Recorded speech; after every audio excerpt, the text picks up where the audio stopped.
আসসালামু আলাইকুম, শুভ সন্ধ্যা। যে যেখান থেকে আমার ভিডিও দেখছেন সকলকে আন্তরিক অভিনন্দন, শুভেচ্ছা ও ভালোবাসা। আমি মোহাম্মদ শিব্বির আহমেদ, চ্যানেল বাংলা 78 থেকে বলছি। মানব জমিনের একটি রিপোর্ট, সেভেন সিস্টার্স নিয়ে যা বললেন প্রধান উপদেষ্টা।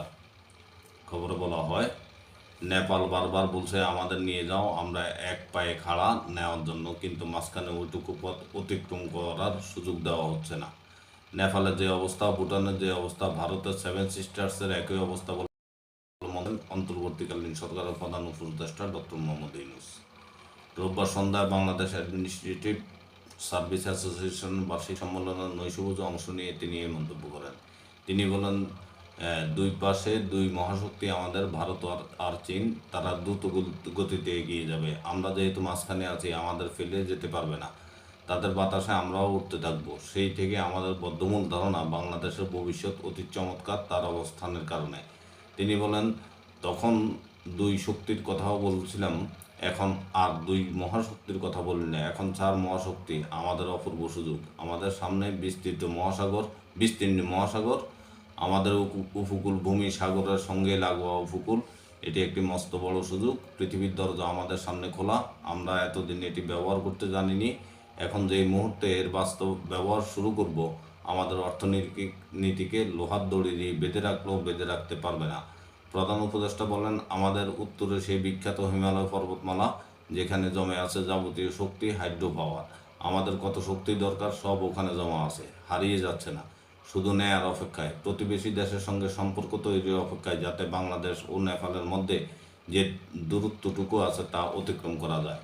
ডক্টর ইউনূস বলেন, নেপাল বারবার বলছে আমাদের নিয়ে যাও, আমরা প্রস্তুত, কিন্তু মাঝখানে ওইটুকু পথ অতিক্রম করার সুযোগ দেওয়া হচ্ছে না।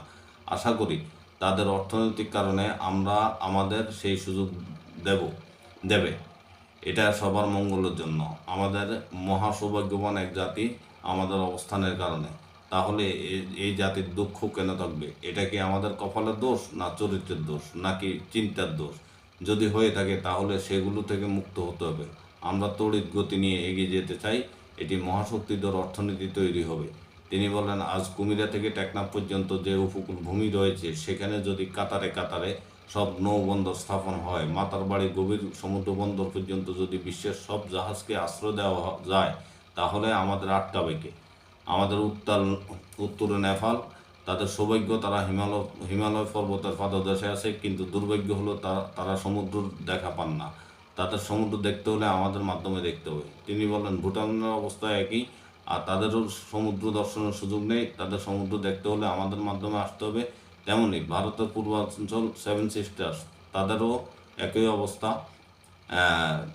তাদের সমুদ্র দর্শন হয় না। আমরা একসঙ্গে অর্থনৈতিক অঞ্চল গড়ে তুলতে পারি। আমাদের সমুদ্র বন্দর দিয়ে তাদের মালামাল আনা নেওয়া হবে, আমাদের মালামালও চলবে। এতে আমাদের অর্থনীতি এবং তাদের অর্থনীতি একসঙ্গে সমৃদ্ধ হবে। চমৎকার বক্তব্য। ভালো থাকবেন। আসসালামু আলাইকুম।